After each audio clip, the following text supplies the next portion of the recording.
تیری وجہ سے ہم سزائیں کاٹیں گے اور اذیتیں پائیں گے۔ تو زبان کو قابو میں کرنا، اور اس کا علاج کیا ہے؟ خاموشی۔ من صمت نجا، جو خاموش ہوا وہ نجات پا گیا۔ خنجر خاموشی، خاموشی کا خنجر ہو تو نفس کے لیے بہت بڑا وار ہے۔ دوسری بات، شمشیر جو، بھوک کی تلوار۔ بھوک کے ذریعے نفس کشی ہوتی ہے۔ نفس کا مقابلہ بھوک سے ہم کر سکتے ہیں، چونکہ جب بھوک ہوگی تو اس وقت بہت ساری خواہشات جو ہیں وہ دم توڑ جائیں گے۔ اللہ کے محبوب علیہ السلام کا ایک فرمان سنیے، بالخصوص نوجوانوں کے نام۔ یا معاشر الشباب من استطاع منکم الباء فلیتزوج فإنه اغض للبصر واحسن للفرج فمن لم يستطع فعليه بالصوم فإنه له وجاء۔ فرمایا اے جوانوں کے گروہ، تم میں سے جو نکاح کرنے کی طاقت رکھتا ہے وہ دیر نہ کرے، جلدی نکاح کر لے۔ کیوں کہ نگاہ اور پارسائی کی جگہ کا محافظ ہے، تمہاری نظر کو بھی محفوظ کرے گا اور تمہاری پارسائی، تمہاری عصمت کے جوہر کو بھی محفوظ کرے گا۔ تو اگر کسی کے پاس استطاعت ہے تو وہ نکاح کرنے میں دیر نہ کرے۔ فَإِن لَّمْ يَسْتَطِعْ، اور اگر کوئی طاقت نہیں رکھتا، اس کے حالات ایسے نہیں ہیں کہ وہ نکاح کر پائے، فَعَلَيْهِ بِالصَّوْمِ، تو فرمایا وہ کثرت کے ساتھ روزے رکھے۔ فَإِنَّهُ لَهُ وِجَاءٌ، روزے اس کے لیے قاطع شہوات ہیں اور اس کی مشکلیں آسان کرنے والے ہیں۔ تو نوجوانوں کو اگر استطاعت نصیب ہو جائے تو وہ شرم نہ کریں، وہ نکاح کی طرف بڑھیں تاکہ ان کی عصمت کے جوہر کی حفاظت ہو سکے۔ لیکن کسی وجہ سے نکاح میں تاخیر ہے تو پھر وہ کثرت کے ساتھ روزے رکھیں۔ روزوں کی کثرت گناہ سے، شہوات سے، برائی سے، گناہوں سے انسان کو بچاتی ہے۔ تو کثرت کے ساتھ روزے رکھے جائیں تو روزہ بھوک جو ہے وہ نفس کشی کا ایک مؤثر ترین علاج ہے، اور یہ میرے اور آپ کے آقا و مولا نے بیان فرمایا۔ تو بھوک کی تلوار جو ہے یہ نفس کشی کا ایک مؤثر ذریعہ ہے، اور نفس کا سر کاٹنے کے لیے بھوک کی تلوار ہمیں ہر وقت حمائل کیے رکھنی چاہیے اور ہر وقت اپنے ساتھ لٹکا کے رکھنا چاہیے۔ کثرت کے ساتھ ہمیں روزے رکھنے چاہیے۔ تیسری بات فرمایا نیزہ تنہائی، تنہائی کا نیزہ۔ جب آپ عمومی طور پہ مجلسی زندگی میں ہوں گے تو بہت ساری خطائیں اور بہت سارے گناہ مجلسی زندگی میں آپ سے سرزد ہوں گے، تو جب آپ تنہائی اختیار کر لیں گے تو بہت سارے گناہوں سے بچ جائیں گے۔ حضرت شاہ نقشبند بخاری علیہ رحمہ فرماتے ہیں کہ فقیر کے لیے سب سے بہتر جگہ اللہ کا گھر مسجد ہے، یا پھر کامل شیخ کی صحبت ہے، یا پھر تنہائی ہے۔ چوتھی جگہ سوائے ہلاکت کے اور کچھ نہیں ہے۔ العافیت فی العزلہ، عزلت میں، تنہائی میں عافیت رکھی گئی ہے۔ اس لیے اپنے آپ کو ایسے ہجوم میں، ایسی جگہوں پہ لے جانے سے روکیں، اپنے آپ پر ضبط کریں جہاں نظر پاک نہیں رہتی، جہاں خیال کی پاکیزگی کا سامان نہیں رہتا، اور جہاں آپ کی جو ہے وہ آپ کی زبان محفوظ نہیں رہتی۔ دوستوں کے ساتھ بیٹھیے، آپ عزیزوں رشتہ داروں کے پاس جائیے، ضرور ملاقات کیجیے، لیکن اس کا ایک اعتدال ہونا چاہیے۔ اگر آپ سمجھتے ہیں کہ کسی جگہ جاتے ہوئے، کسی جگہ پہنچ کر آپ کی نظر میں پاکیزگی نہیں رہے گی، خیالات میں گندگیاں گردش کرنے لگ جائیں گی، سوچوں میں آوارگی آنے لگ جائے گی، تو وہ شادی کی تقریب ہو یا کوئی اور تقریب ہو، وہاں جانے سے اپنے آپ کو روک لیں، کیونکہ وہاں جا کے آپ اپنا کوئی فائدہ نہیں کر رہے، اپنا نقصان کرنے جا رہے ہیں۔ تو جہاں آپ کو یقین ہو کہ آپ وہاں اپنے آپ کو بچا نہیں پائیں گے، اپنی حفاظت نہیں کر پائیں گے، تو وہاں سے تنہائی بہتر ہے، وہاں سے عزلت بہتر ہے۔ تو یہ تین چیزیں ہم اگر کر لیں تو یہ نفس کشی کا ایک مؤثر ذریعہ ہے۔ اب ماہ سیام کے اندر اللہ تعالیٰ یہ تینوں چیزیں ہمیں نصیب کرتا ہے۔ اچانک انسان کا دل کسی چیز پہ آ جاتا ہے، یہ انسانی فطرت ہے، تو اس پہ پکڑ نہیں ہے۔ صوفیہ کہتے ہیں کہ تمہارا دل اتنا صاف ہو کہ تمہارے دل میں یہ بات بھی نہ آئے، غنا تمہیں نصیب ہو جائے، لیکن اس کے باوجود ہم بشر ہیں، کمزور ہیں، تو کسی شخص کے پاس کوئی چیز دیکھی اور للچا گیا دل اس کی طرف، اور پھر اس کو حاصل کرنے کے لیے کوشش میں تردد میں لگ گیا. دل میں خیال بھی آتے ہیں، وسوسے بھی آتے ہیں، اور ایسی ایسی خواہشات جنم لیتی ہیں کہ انسان خود اپنے پہ ہنستا ہے. لیکن ایسی خواہشات جس کی اتباع میں چل پڑا، جس کی خواہش میں چل پڑا، تو یہ ہلاک کر دینے والی چیز. آرزو کا پیدا ہو جانا، حتیٰ کہ آرزو تو آرزو رہی، وسوسے کے پیدا ہو جانے پر بھی پکڑ نہیں ہے اگر اس کی اتباع نہ کی جائے. اگر ہم بیان کر دیں تو قتل کر دیے جائیں. اتنا غلیظ خیال بعض اوقات انسان کے دل کی تختی پہ آتا ہے، دماغ کی سکرین پہ ابھرتا ہے. تو فرمایا کہ تم کیا کرتے ہو؟ تو انہوں نے کہا کہ ہم اس کو جھٹکنے کی کوشش کرتے ہیں. جب اس طرح کا کوئی خیال آتا ہے تو بندہ اس کو جھٹکتا ہے، دور کرتا ہے، اور بندہ خوف زدہ ہوتا ہے اور اللہ کی پناہ میں آتا ہے، اور اس کی ایک حالت ہوتی ہے. تو اس حالت کا انہوں نے ذکر کیا کہ ہم تو پھر یہ کرتے ہیں. تو فرمایا کہ ذالک صریح الایمان، یہ تمہارے واضح ایمان کی علامت ہے کہ اس وسوسے کے بعد جو تمہاری طبیعت میں بے چینی اور بیزاری پیدا ہوئی، اور اس کو دھکیلنے کے لیے، اس کو خیال سے ہٹانے کے لیے، اس کو تصورات سے دور کرنے کے لیے جو تم نے کوشش کی، یہ تمہارا ایمان تھا جو کھڑا ہوا، اور تم اس سے بچنے کی کوشش کرتے ہو، تو یہ تمہارے ایمان کی علامت ہے. تو خالی وسوسہ اگر کتنا ہی غلیظ کیوں نہ ہو، اگر اس وسوسے کو خیال کا حصہ بنا کے اس سوچ کو لذت کا سبب نہ بنا لیا جائے، حتیٰ کہ غیر محرم کے اوپر آپ کی نظر پڑ گئی، تو فرمایا النظرۃ الاولی لک والثانیۃ علیک، جو پہلی نظر تجھے حاصل ہوئی تو وہ تیرے لیے ہے، لیکن اگر تو نے نظر کا تتبع کیا اور پھر تیری نظر نے دوبارہ پیچھا کیا تو وہ تیرے اوپر وبال بن جائے گی. تو خواہش کا، وسوسے کا، اور کسی ایسی چیز کا دل اور دماغ کی سکرین پہ ابھرنا اور خیال پیدا ہو جانا، یہ کوئی بات نہیں ہے. انسانی زندگی کے اندر کتنے ہزار خیالات جو ہے وہ انسان کے دماغ میں جو ہے وہ پیدا ہوتے ہیں، اور پیدا ہو کر کے مٹتے ہیں، پھر نئے پیدا ہوتے ہیں.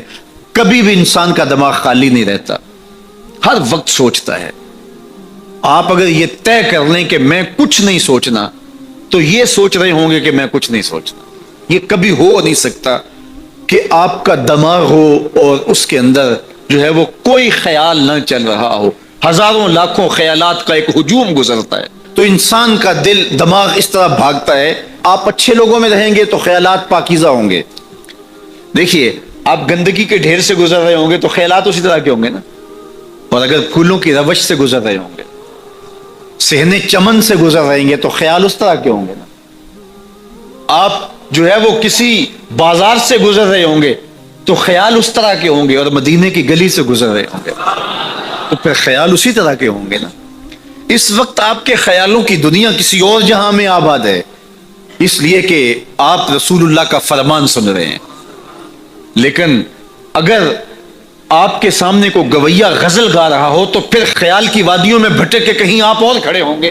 اب بات حضور کے فرامین کی ہو رہی ہے تو تصور پھر گنبد خضرا کے مکی کا ہی ہوگا نا، تصور تو پھر شہر حبیب کا ہی ہوگا.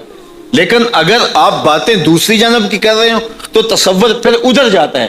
اور اسی لیے ہمارے علماء نے کہا کہ گانے کی طرز پہ نعت نہیں پڑھنی چاہیے، اس لیے کہ گانے کی جو معروف طرز ہوگی، جب اس طرز پہ نعت پڑھی جائے گی تو سن آپ نعت رہے ہوں گے، طرز سے آپ کے دماغ اور آپ کے خیالات بھٹک کے کہیں اور چلے جائیں گے.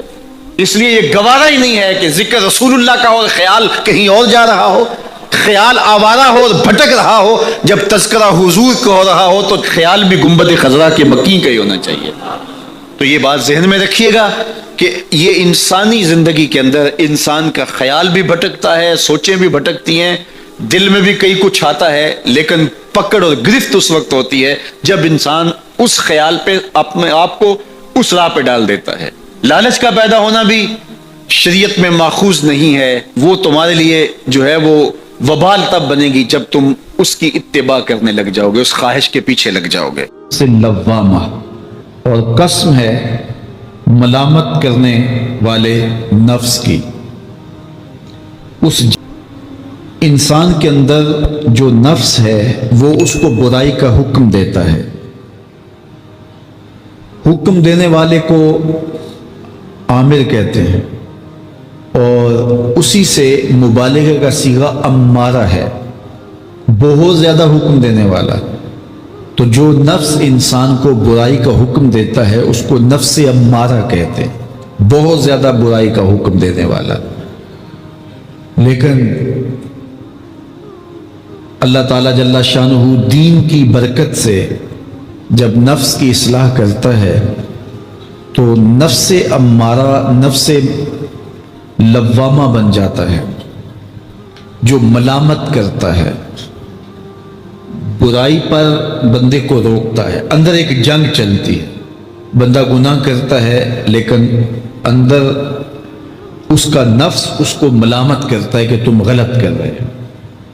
تو اندر جو جنگ چل رہی ہوتی ہے، نفس ملامت کر رہا ہوتا ہے، گناہ بھی چل رہا ہوتا ہے، تمام عمر طوفان سے کھیلتے گزری، نیا کے ڈوبنے کا ڈر بھی رہا۔ تو یہ اندر جو کھینچا تانی ہے، ملامت اور گناہ، پھر توبہ بھی ہوتی ہے، پھر گناہ بھی سرزد ہو جاتے ہیں۔ تو یہ نفس لوامہ جو گناہ سے بندے کو روکتا ہے، اللہ تعالیٰ جل شانہ نے اس نفس لوامہ کی قسم کی ہے کہ مجھے قسم ہے انسان کے نفس لوامہ کی، جو اس کو برائی سے روکتا رہتا ہے اور خیر کی طرف اس کو بلاتا رہتا ہے۔ تو قیامت کی قسم کی اور نفس لوامہ کی قسم کی۔ اور جب نفس مزید ترقی کرتا ہے اور پھر اندر نیکی کی قوتیں پنپتی ہیں، تو ایک وقت آتا ہے کہ پھر انسان نیکی ہی کے ماحول میں جینا شروع کر دیتا ہے، تو پھر نفس کو اطمینان ملتا ہے۔ اس نفس کو نفس مطمئنہ کہتے ہیں۔ اور جب نفس مطمئنہ بن جائے تو قیامت کے دن اللہ تعالیٰ جل شانہ آواز دے گا کہ میرے لیے گناہوں کو چھوڑنے والے آجا، تیرا رب تیرا منتظر ہے۔ سورہ الفجر میں ارشاد فرمایا، یا ایتھا النفس المطمئنہ ارجعی الی ربک راضیۃ مرضیہ فادخلی فی عبادی وادخلی جنتی۔ اے نفس مطمئنہ آجا، تیرا رب تیرے پہ راضی اور تو رب پہ راضی، میرے بندوں میں داخل ہو کے میری جنت میں داخل ہو جائے۔ تو اللہ تعالیٰ ہمارے نفس کو نفس مطمئنہ بنائے۔ تو نفس لوامہ بھی غنیمت ہے، جو گناہ پہ ملامت کرتا ہے۔ تو اللہ تعالیٰ جل شانہ نے قیامت کے دن کی قسم کی تو ساتھ نفس لوامہ کی بھی قسم کی۔ قسم تو کوئی بھی کرے تو سننے والا متوجہ ہوتا ہے کہ یہ جو قسم کی جا رہی ہے تو یہ کسی عنوان کی اہمیت کو بیان کرنا مقصود ہے۔ تو پھر قسم اگر رب کرے تو پھر سمجھنے کے لیے کافی ہے کہ وہ کتنا اہم مضمون ہوگا جس پہ میرا رب ہو کے قسم کر رہا ہے۔ تو قیامت پر اللہ تعالیٰ قسم فرما رہا ہے تاکہ اس کا قسم فرمانا اہل عقل کے لیے کافی ہو کہ اس کے اس بات کے لیے اس سے بڑی کیا دلیل ہو سکتی ہے کہ میرا رب اس پہ قسم کر رہا ہے۔ اَيَحْسَبُ الْإِنسَانُ أَن لَّن نَّجْمَعَ عِظَامَهُ۔ اللہ تعالیٰ ارشاد فرماتا ہے کہ کیا آدمی یہ سمجھتا ہے کہ ہم کبھی بھی قائم نہ ہو؟ تو بے لاگ احتساب کا وہ کبھی بھی رواج نہیں پڑنے دیں گے۔